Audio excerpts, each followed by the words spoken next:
Hi, Peter Gunn for Man on the Street. I'd like to talk a little bit about accents, inflections, dialects, local colloquialisms. Now, where I grew up on the East Coast, the language was influenced by multiple immigrant cultures. There are probably 10 different dialects between Portland, Maine and Baltimore, Maryland.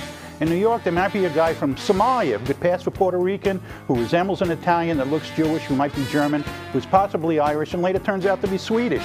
I move up here, everybody looks like Ed Begley Jr. And the accents, I left New York in '73 and I still got that voice.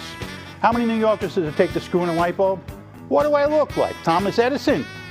Now, I had 3 friends from my neighborhood who moved out of New York and settled here in the mid-'70s. When they came back 6 years later, that voice was gone.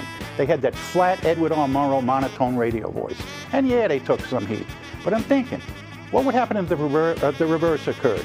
What if somebody from, say, Linden, the dairy capital of the Northwest, pulled up stakes and moved to Hackensack or Ozone Park? Would they come back in 7 years old, Tony Soprano'd up, you know, walk into the Dutch Mother's restaurant and be like, "So Joey, how you doing? Still doing that dairy thing, huh? How's that dairy thing working out for you? Still doing that buttercream milk cheese thing? Good, glad to hear it. Hey, look, let me ask you something, all right? I got a little situation here I gotta take care of. I gotta dig a hole, understand? You still tight with that Skolton equipment guy? But I need a backhoe or excavator, something to dig a hole with. And I need to bury it. Then you call up that Hankook gravel guy, right? You gotta bury this thing, you understand? You make that thing work out for me? Good. Here's $40. Go get yourself a windmill.